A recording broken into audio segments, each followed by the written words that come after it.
So Philip, presenting Percy, unlike a lot of the main contenders from England, who we've seen quite a few times, we haven't seen much of him, but in the very private yard of Pat Kelly, he's in good form? He's in great form, couldn't be better, and we have a yardstick because we were around the same place at the same time last year, so yeah, we know where he is versus where he was this time last year going for the RSA, and I can tell you we're every bit as happy, if not happier, where he is now than he was this time last year, so he's in great shape.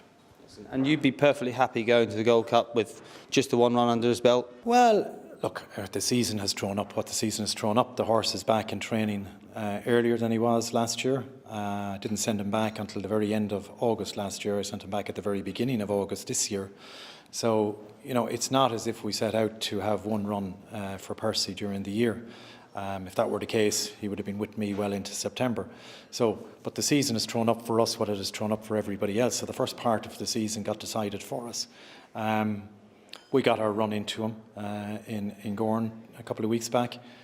He satisfied everything that we wanted to see. The horses extremely well, as everybody saw. He responded when horses came to him.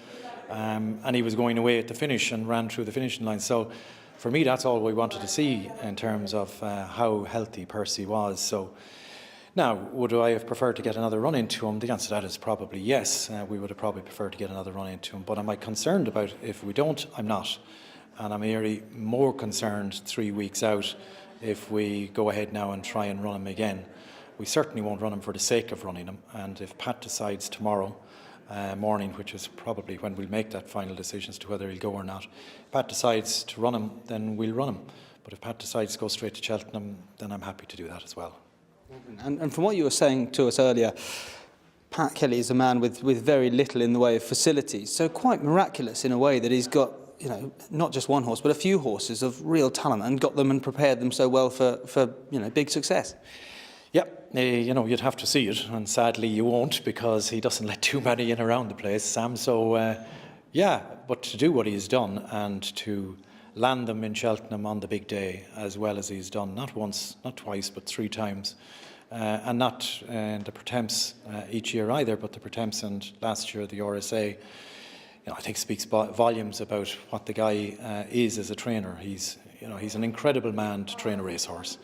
And I don't think you need me anymore to say that for you. You know, just let the horses do the speaking for him and the talking for him, and they've done it 3 years in a row. And I just hope Percy does him proud again, whatever that means. And yourself, you know, you're obviously a very busy, successful businessman. How much of your time lately has been sort of spent thinking, plotting, perhaps dreaming about Gold Cup success? Yeah, mostly dreaming.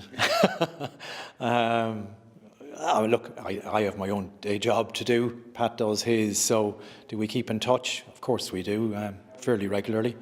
But I don't interfere, no more than I would want anybody interfering in my walk of life. You know, I would never be foolish enough to stray into Pat's area either. So he's very, very good at what he does. I trust him 100% with everything that he's got belonging to me. And Percy's no different than that. So, so long as he's happy, I'm happy.